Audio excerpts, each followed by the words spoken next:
At a young age, I was already introduced to the harsh reality being the low socio-economic spectrum side of life.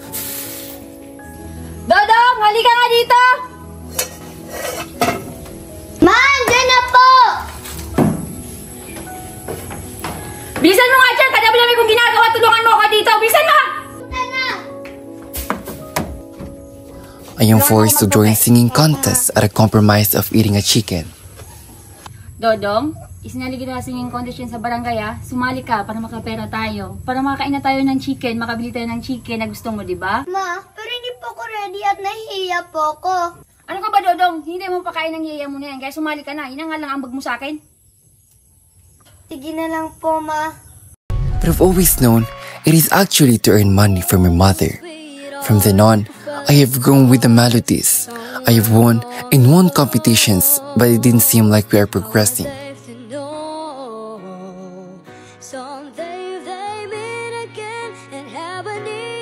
Maybe because the burden became a lot heavier to carry. Nak, galingan mo ha. Diba gusto mo ng chicken? Kaya galingan mo para manalo tayo. My mother have tried many times to build a complete Ma, family. gagalingan ko po.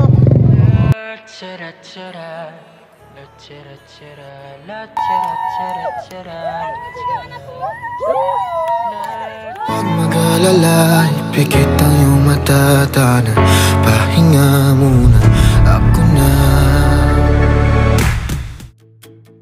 But always fails and ended up giving birth to another 7 children. And I am stuck and feel obligated of the responsibility of being the provider of the family.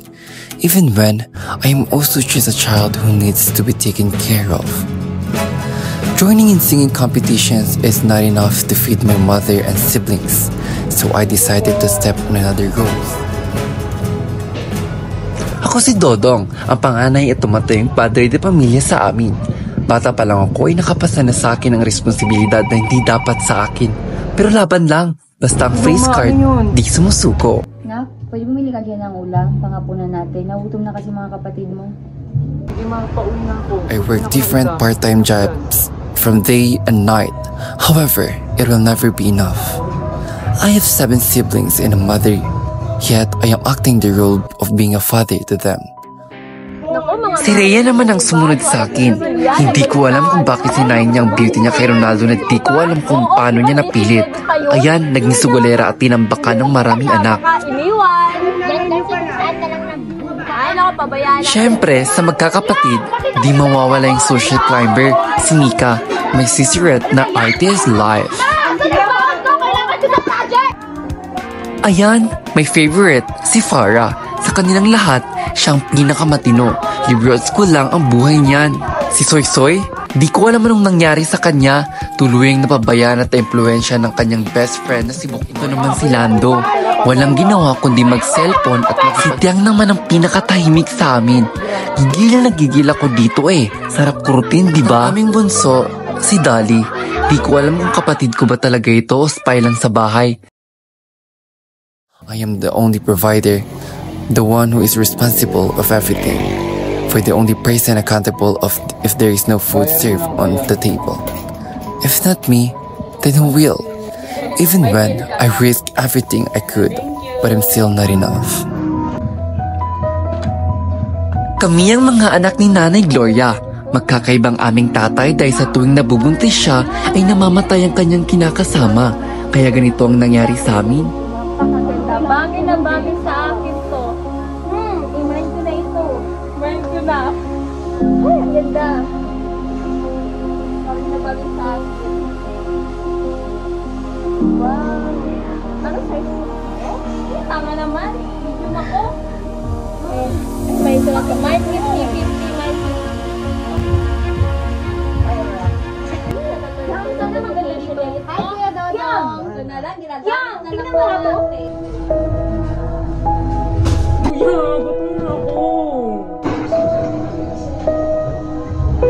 Putang ina! Bakit wala nag-sign sa inyo? Kailangan niyo pa ba akong hintayin? Paano lang pag wala ko dito? Paano kayo mabubuhay? Ba't ka nagagalit? Hindi ka nga nag-iwan ng pera? Tara na, kumain na tayo. Pagkakasyahin ko lang itong binili ko sa inyo.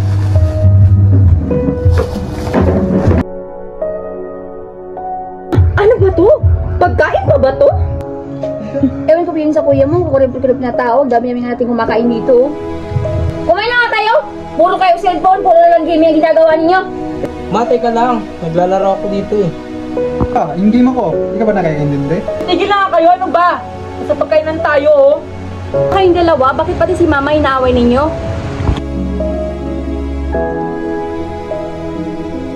Dong, bumili ka na lang para makain mo ha. Naubos kasi eh. At saka pautang na rin ng 500, pambili ko ng gatas at diaper. Di bale, babayaran ko na naman sa susunod. Sige, anong bahala? I've tried my best to be enough for them. Sinubukan ko lahat ng pwede. Pinasok ko ang iba't ibang trabaho. Joining in singing competitions just wasn't enough for me to provide their needs. Pero sa dami nila, hindi na kinakaya. Kaya naman nagdesisyon ako makipagsapalaran sa ibang bansa sa pagnanais na makaipon agad ng sapat na pera para sa kanila at para maipayos na rin ang aming bahay. Ano yun? May ginagawa ko. Napagtanto ko na kailangan kong lumuwas ng Pilipinas. Kailangan kong mag-abroad. Hindi tayo mabubuhay, ma. Kita mo yung sitwasyon natin ngayon, kailangan ko ng pera. Bahala ka sa buhay mo. Pero huwag mo kakalimutan ng pera dito ng pera ha. Sige, ma. Lahat ng mga kapatid ko, ha. Sa pag-alis ko sa Pilipinas ay akala ko ay makakalayo na rin ako sa aking mga problema. Ngunit hindi pa pala. Ayun, saan ka pupunta? Talaga, mga kapatid mo, ha. Ayaw ko na ikubunso, pero kailangan mo silang alagaan. Ikaw lang maasahan ko dito. Please, hanggang siya. Huwag na huwag pawain ang sarili mo, ha.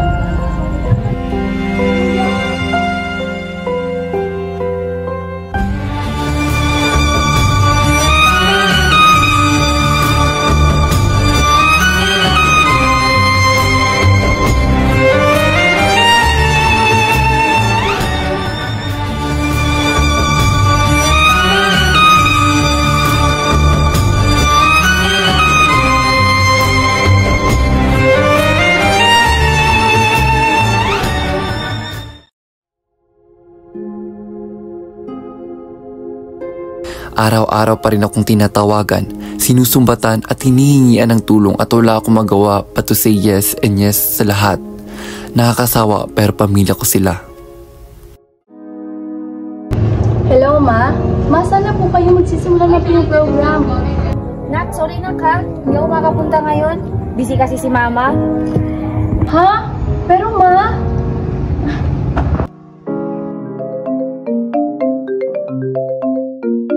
Hello? Farah, ano yun? Napatawag ka?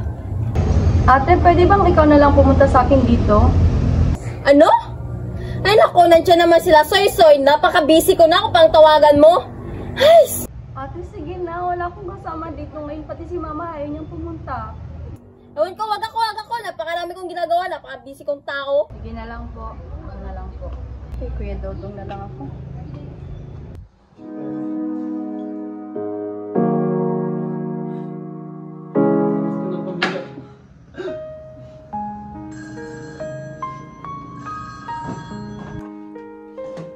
Hello?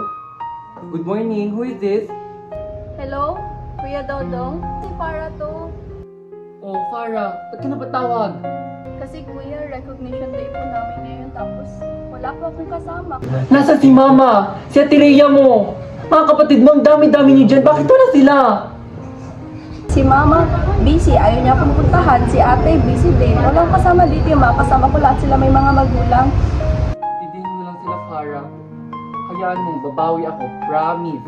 Ako kuya, naiintindihan ko po. Ingat na lang po kayo dyan. Hindi na, magtatrabaho pa ako. Mag-ingat ka.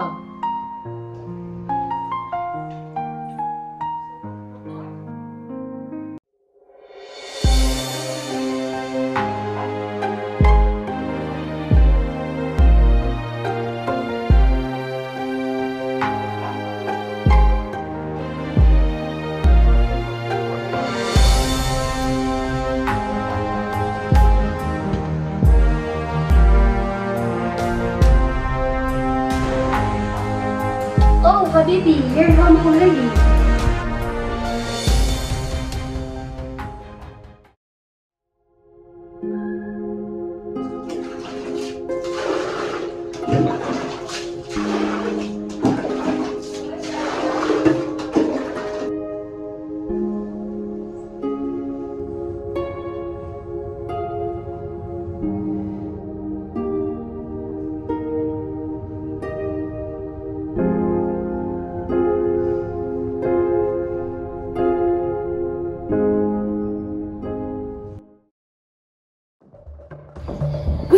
wait lang. Naghanap ako ng pera. Hintayin niyo na lang ako dyan sa mall.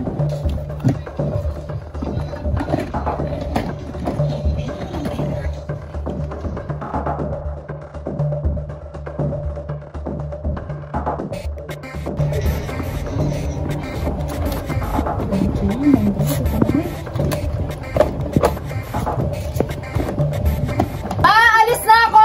Hanap!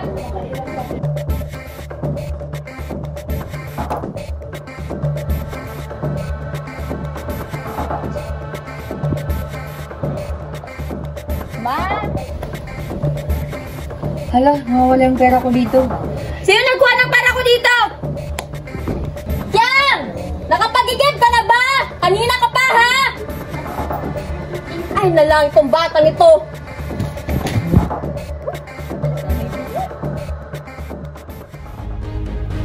Mika, saan ka galing? Ma, sa school, bakit ba? Sa school? Kinuha mo yung pera ko sa kwarto ko? Anong pera? Kinuha mo, wala daw na wala yung pera ko doon. Oo na, ma! Kinuha ko na! Kung tutuusin, kulang pa yun! Dahil obligasyon mong ibigay sa akin lahat! Makakasalanan mo rin lahat ng nangyayari sa atin ngayon! Anak ka kasi ng anak! Bakit mo ko sinisisi? Kasalanan ko ba lahat ng natayo na mamatay? Hudyang! Ano ba yan? Kanina ka pa sila sabihan, ha? Ano ba yan? Tulog ka ng tulog! Hoy! Nakapagigip pa ba? Hoy! Ano ba?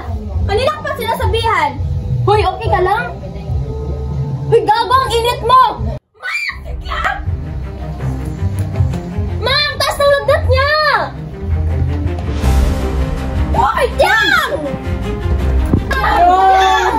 Uy! Okay ka lang! Yang! Ma! Kailangan natin siya talay sa ospital! Ma! Ano nangyayari? Si Tiang, ate! Lando! Ronaldo! Buhatin nyo ito si Tiang!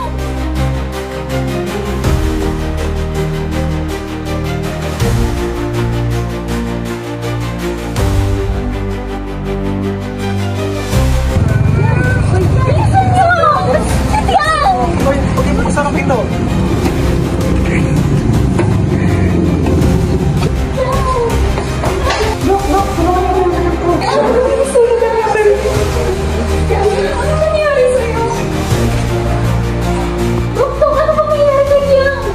Dali na natin siya sa ER. Sige po, Dok. Mamaya na lang po kami dito. Basta gumaling lang si Tiang. Makalipas ang ilang taon ay ganoon pa rin ang nangyayari. Tiniis ko lahat ng hirap.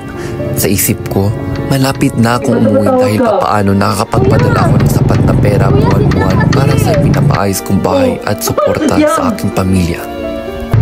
Kuya, nasa hospital kami ngayon. Si Tiang kasi nagkasakit. Ang taas ng lagnat. Kailangan namin ng pera. Kuya! Oh, sige, sige. Nagawa ko ng paraan.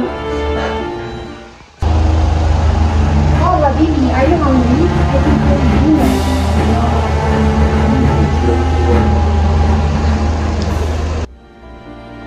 Ma'am, sir, can you have my advance salary, sir? Please. Sir, my brother went to hospital, sir. You have to work hard. Sir, please, emergency, sir. My brother went to hospital. No, you have to work hard. Forget it. I lost my appetite. No!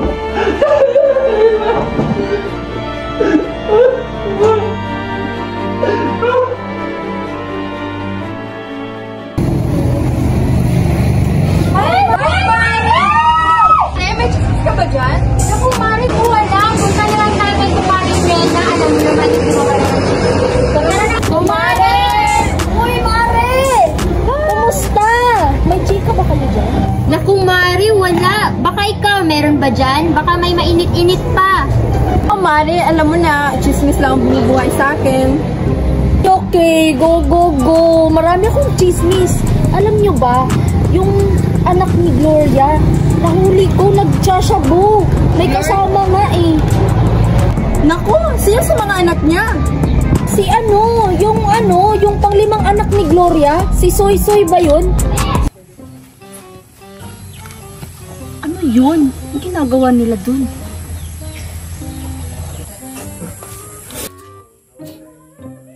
Si Soy Soy? Naku, anong nangyari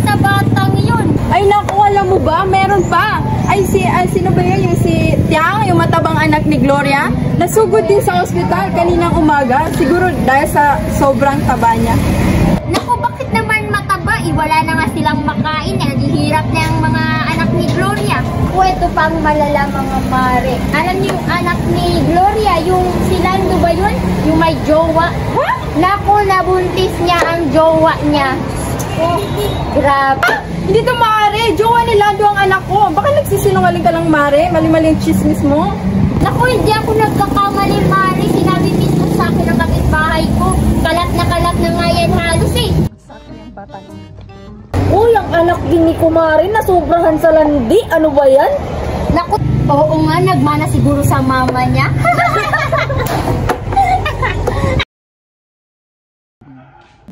Sino ba to? May tumatawag sa... Kuya! Tumatawag. Akin na nga yan. Ba't mo ginagalaw cellphone ko ah?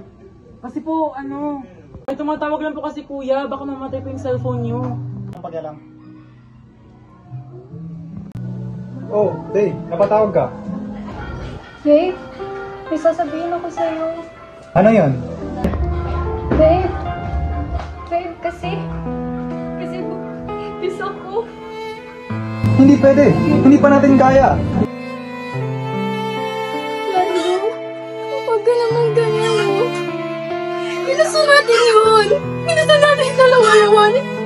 Kaya di mo ako pwede nalikuran. Baka mga naman sa akin. Paglapat mo naman ako. Kung ano gusto mong mangyari? Bubuhayin niyang bata tapos papatayin sa gutom? Alam mo namang hindi pa ako handa magpakama. Wala akong may papakain dyan. Pero Lando, anong gagawin ko? Andito na to. Hindi ko to pwede palaglag. Please naman, no. Maawa ka sa akin. Hindi ko naman sinasabing iiwan kita. Pero, sadyang hindi pa talaga natin kaya. Maya! Ano itong nababalitaan ko na buntis ka daw? Ma, wala naman yun eh. Ma, huwag ka maniwala sa kanila. Hindi po ako buntis. Anong hindi? Kalat na kalat na ito sa buong barangay natin. Ma, sorry. Patawarin mo ako, ma. Huwag mo kong iyak-yakan dyan. Kailangan niya panindigan ni Lando. Halika. Ay, hindi naman sinasadya eh. Halika na, kay Gloria. Halika na. Gusto mo iyak ka mo kasama? Halika na, Marga. Gloria, lumabas ka dyan!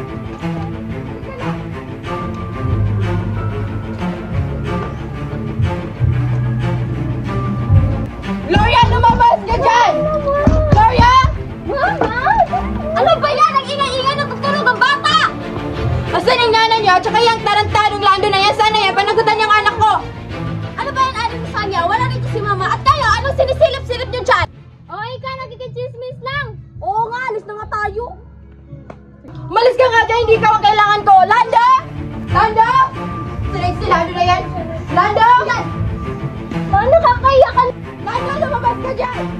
Lando, gumising ka dyan, Lando! Mama! Panagutan mo ang anak ko, Lando! Mama! Panagutan mo ang anak ko, bunintis mo siya! Uy, Lando, ano ka sasabi ng nanay niya? Sinira mo ang buhay ng anak ko, Lando, kaya panagutan mo siya! Hoy, teka! Sigurado ka ba si Lando ang tatay ng anak mo? Opo, sigurado po ako. Opo. Handa na po akong panagutan si Marga. Patawag ko sa lahat ng nangyari. Totoo bang narinig ko, Lando? Pananagutan mo ako? Talaga? Oo, Marga.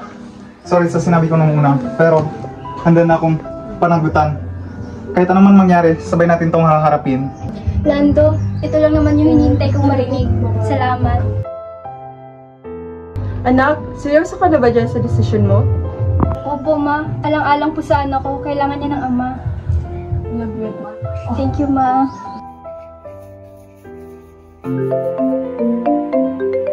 Oh, Lando, napatawag ka. Kuya, maraming nangyari dito sa bahay. Kinakailangan mong pakasalan ng girlfriend ko na si Marga. At kinakailangan ko ng tulong mo. Malapit na ang kasal namin. Kaya kailangan kong humingi ng salapi. O sige, gagawin ko lang ng paraan. Talaga, maraming salamat po talaga sa lahat. Pero dahil sa nangyari sa aking kapatid, di ko inaasahang marami pala akong malalaman dahil sa aking pag-uwi. Tao po. Ma?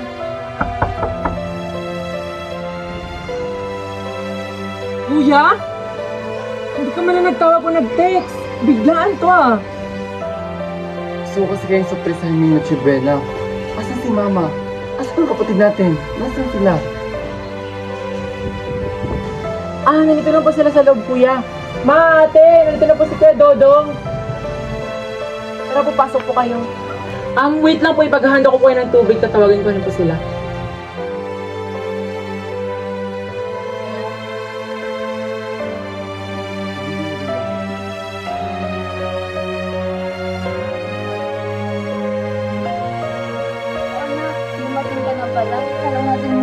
Ma, anong nangyari? Asan yung pera na pinadala ko sa inyo, Ma? Ma, yung pera na pampaayos sa bahay natin, bakit ito lang nagbago? Anak, umupo ka muna. Magpapaliwanag kayo ng mga kapatid. Mika? Ma! Ano yun? Kuya? Kuya, dumating ka na pala. Mika, anong nangyari? Napinadalan kita ng pera. Saan mo ako nakita ang pagbabago sa bahay natin, Mika? Mika, sagutin mo ko! Magpapaliwanag kami! Maupo muna tayo, anak. Kuya, pasensya na. Hindi kinaya ng sweldo.